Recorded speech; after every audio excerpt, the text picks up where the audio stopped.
ଆମର କୋଉ ନା କୋଉଠି ଗୁରୁତର ତ୍ରୁଟି ରହୁଛି। ସେଇ ଜାଗାରେ ମୁଁ କହିଲି ସରକାରଙ୍କର ଗୋଟେ ବଡ ଦାୟିତ୍ୱ। ଚିନି କଳ ବନ୍ଦ ହେଇଯାଉଛି, ଆପଣ ରବାବୁ ଯାଇ ସେ ଚିନି କଳରେ ପହଞ୍ଚିକିରି ପଚାରିବେ ସେ ଆପଣଙ୍କ କଥାରେ ଉତ୍ତର ଦେବ ନା ମୁଁ ଦେବ? କିଏ ଯାଇପାରିବ?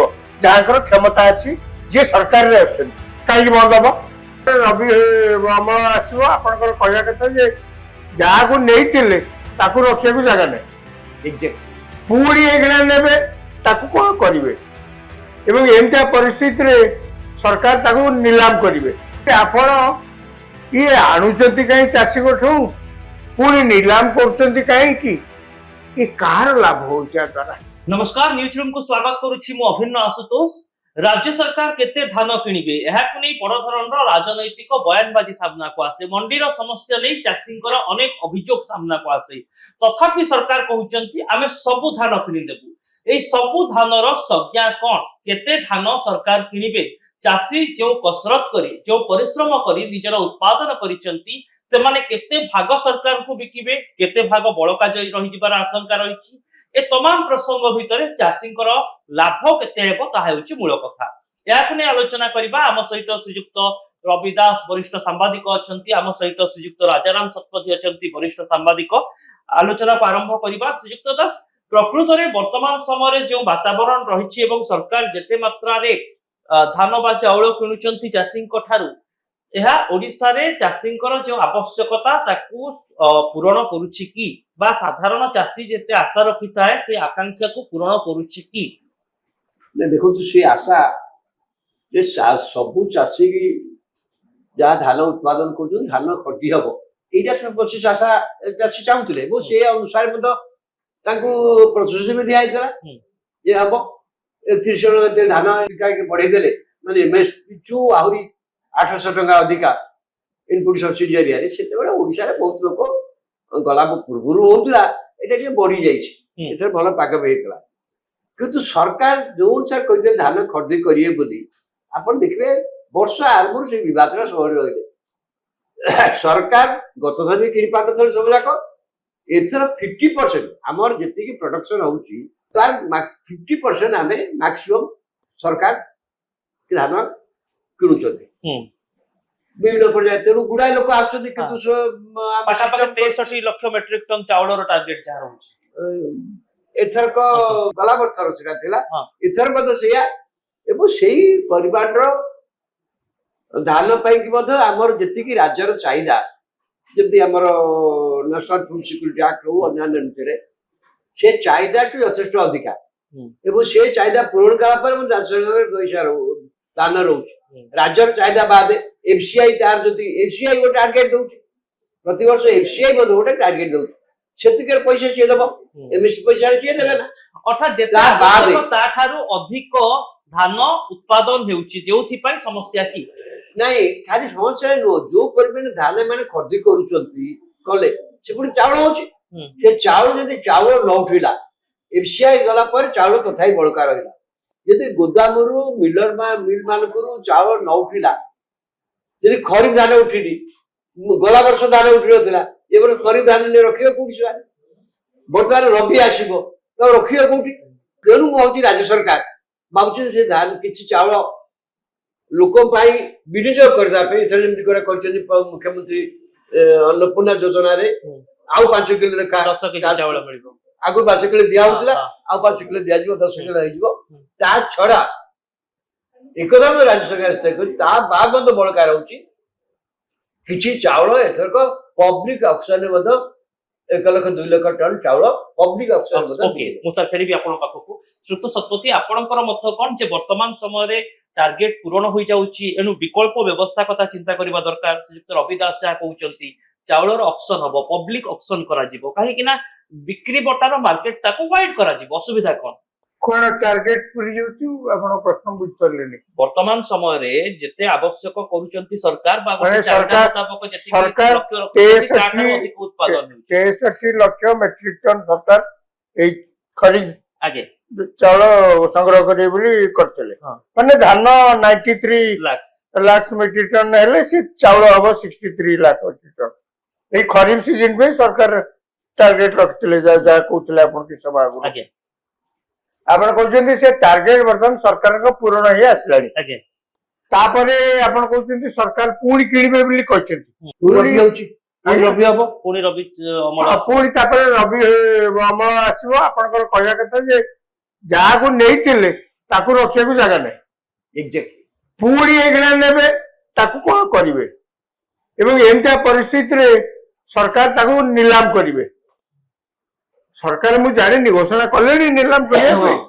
ପବ୍ଲିକ ଅକ୍ସନ କରିବେ, ଲକ୍ଷେ ଟଙ୍କା ପବ୍ଲିକ ଅକ୍ସନ ହବ। ଆଚ୍ଛା, ପ୍ରଥମ କଥା ହଉଛି ଆପଣ ଇଏ ଆଣୁଛନ୍ତି କାହିଁ ଚାଷୀଙ୍କଠୁ, ପୁଣି ନିଲାମ କରୁଛନ୍ତି କାହିଁକି? ଏ କାହାର ଲାଭ ହଉଛି ୟା ଦ୍ୱାରା? ଚାଷୀ ସିଧାସଳଖ ଯଦି ମିଲର୍ସ କୁ ଦେବେ। ଏଇ ଯୋଉ ଆମେ ଷ୍ଟୁଡିଓରେ ଆଲୋଚନା କରୁଛେ, ଆଜ୍ଞା ପ୍ରକୃତରେ ଗାଁରେ ଆପଣ ଗଲେ, ଚାଷୀକି ଭେଟିଲେ, ଚାଷ କେମିତି ହଉଛି ଦେଖିଲେ, ତାହେଲେ ଆପଣଙ୍କର ଗୋଟେ ଆଇଡିଆ ଆସିବ ଯେ ସରକାର ଏତେ ଯୋଜନା ଚାଷୀଙ୍କ ପାଇଁ କରୁଛନ୍ତି, ଇନପୁଟ ସବସିଡି ବି ଦଉଛନ୍ତି, ଚାଷୀଙ୍କ ଘରେ କେତେ ଲାଭ ପାଉଛନ୍ତି ଚାଷୀ। ଥିଓରିଟିକାଲି ଆପଣ ବହୁତ ଯାହା କରିଛନ୍ତି ସେଥିରେ ଲାଭ ପାଉଛନ୍ତି ଚାଷୀ ବୋଲିକି ଆପଣ ଦାବି କରୁଛନ୍ତି। ମୁଁ ଆଜ୍ଞା ତମାମ ଏଇ ଯୋଉ ଚାଉଳ ଗୋଲକ ଧନ୍ଦା, ମୁଁ ଆର ସମ୍ପୂର୍ଣ୍ଣ ରୂପେ ଘୋର ବିରୋଧୀ। ସରକାର ଇନପୁଟ ସବସିଡି, ସରକାରଙ୍କର କାମ କଣ?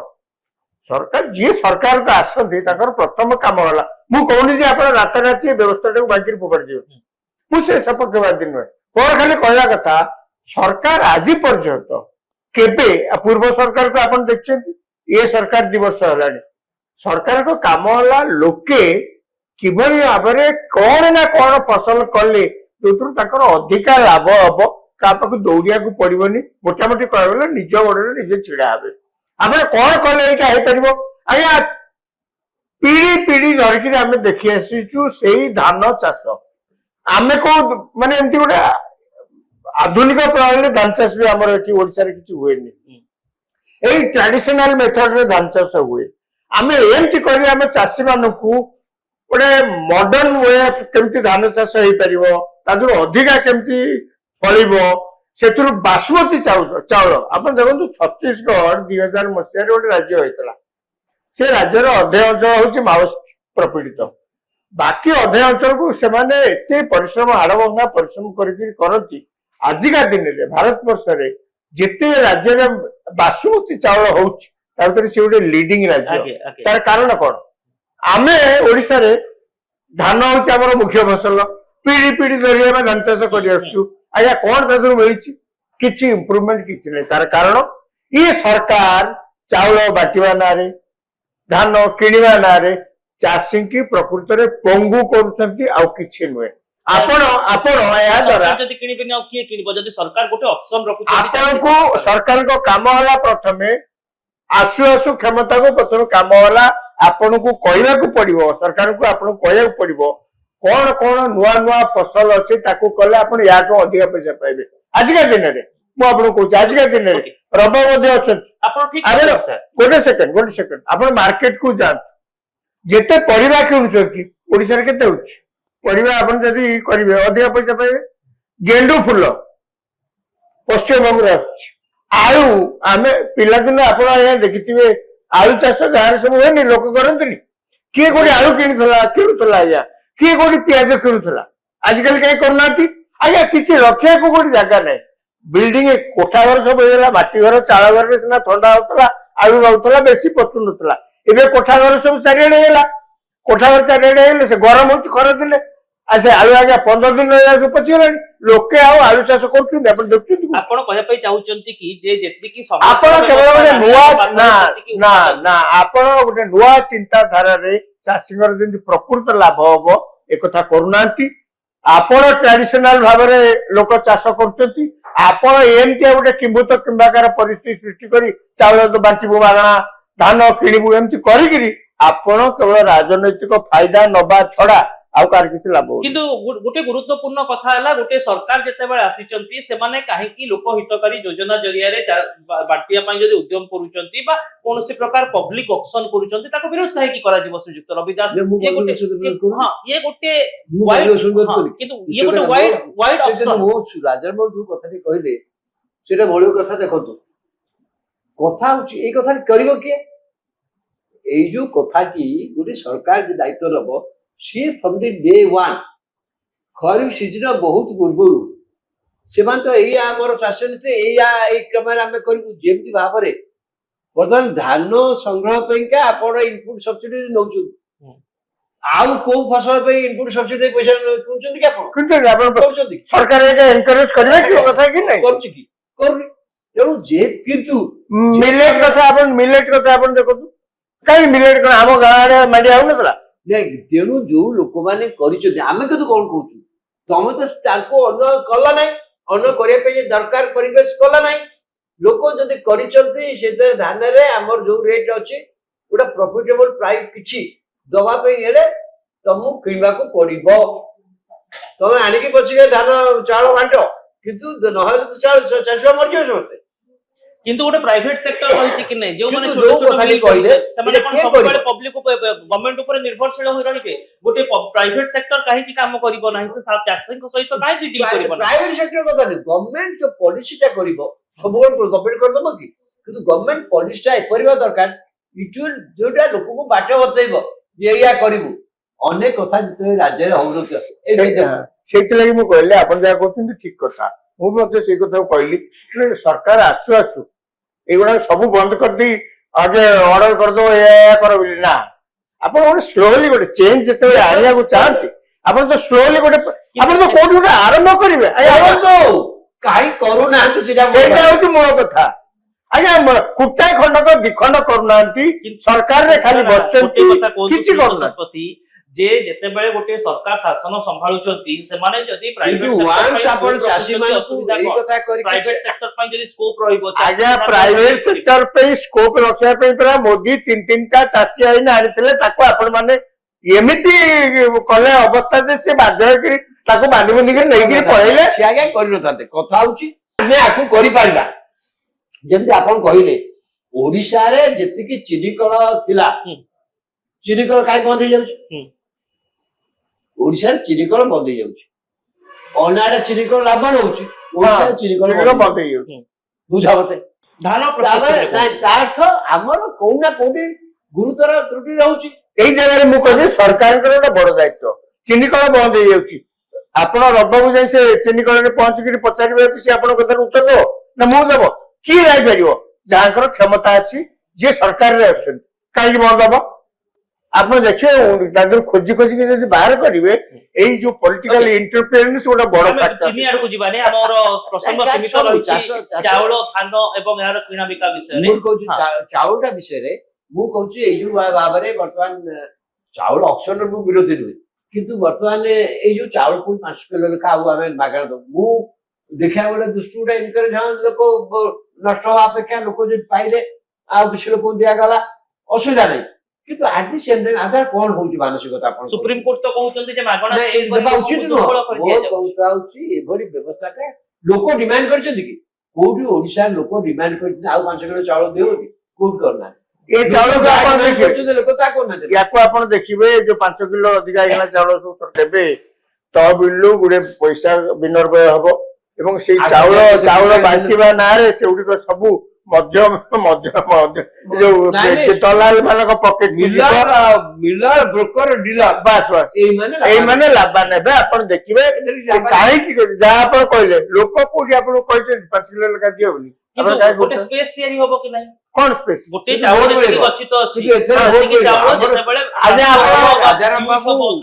ଚାଉଳ ରାଜନୀତି କେତେ ଗୁରୁତ୍ୱପୂର୍ଣ୍ଣ ଓଡିଶାରେ ନୂଆ ଚାଉଳ କିଣିକି ସରକାର ନାଇଁ ସ୍ପେସ୍ ମାନେ ଜାଗା ଆପଣଙ୍କର ବାହାରିବ ବସ୍ତା ରଖିବା ପାଇଁ ଆଚ୍ଛା ଆଉ ଦି ଚାରିଟା ଗୋଦାମ କରୁନାହାନ୍ତି ସେଠି ଆପଣ ବସ୍ତା ରଖିବେ ବସ୍ତା ରଖିବା ପାଇଁ ଯଦି ଏମିତି ଗୋଟେ ପଲିସି ଡିସିସନ ହବ ମୁଁ ଆଜ୍ଞା କଣ କହିବୁ ନାଇଁ ଆପଣ ଚାଉଳ ରାଜନୀତିର ଓଡିଶାରେ ଗୁରୁତ୍ୱ କେତେ ଅଧିକା 2008 ରୁ ଆପଣ ଜାଣିଛନ୍ତି ହଁ ମୁଁ ନିଶ୍ଚିତ 3 ଥର ନିର୍ବାଚନ ନିର୍ବାଚନ କେବଳ ସେଇ ଚାଉଳ ପ୍ରସଙ୍ଗରେ ମାନେ ଆପଣ ସରକାର ପଞ୍ଚାୟତ ନିର୍ବାଚନ ଜିତି ପାରନ୍ତି ମାନେ ସରକାରକୁ ଆପଣ ଆସିଛନ୍ତି ଏମିତି କରିକିରି ଭୋଟ ନବା ପାଇଁ କେବଳ ଭୋଟ ଦରକାର କଣ ଚାଷ ଲାଭ ପାଇଲେ ଆଜ୍ଞା ପଇସା ଟା ଏବେ କିଛି ସମୟ ଆଗରୁ କହିଲେ ଡିଲର ମିଲର ଆଉ ବ୍ରୋକର ଏଇମାନେ ପଇସା ପାଇବେ କାହିଁକିନା ସେଇମାନେ ଆପଣଙ୍କ ଚାରିକଡ଼ ଜାଗା ଆପଣ ଦେଖିବେ ଏଇ ଯୋଉମାନେ ସବୁ କ୍ଷମତାରେ ଅଛନ୍ତି ତାଙ୍କ ଚାରିକଡ଼ ଜାଗା ଆପଣ ସବୁବେଳେ ଦେଖିବେ ଏଇମାନେ ଗୁଣୁଗୁଣୁ ହେଇ ଲାଭ ପାଇବେନି ସେମାନେ ଭୋଟ ଦେବେ କାହାକୁ ଭୋଟ ପରା ଆପଣ ଭୋଟ ପାଇଁ ଏଗୁଡା ସବୁ ନାଚ ଚାଷୀ ଲାଭ କରୁଛନ୍ତି। ପାଇବେ ବୋଲି ତ ଭୋଟ ଦେବେ।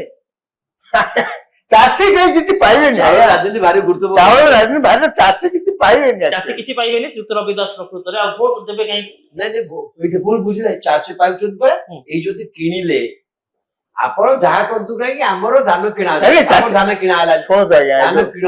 ଗାଁରେ ଆପଣ ଦେଖିଥିବେ ବହୁତ ସମୟରେ ଯୋଉ ସରକାରୀ ମାନେ ଆପଣଙ୍କର ଜବ କାର୍ଡ ଆଣିକିରି କାମ ସବୁ କରାନ୍ତି, ସବୁ ଜବ କାର୍ଡ ଆଣିକିରି ସେଇଟା ମର୍ଗେଜ। ସେଇଟା ଗୋଟେ ଆପଣ ଜାଣିଥାନ୍ତି ଜବ କାର୍ଡକୁ ମର୍ଗେଜ କରିଦିଅନ୍ତି।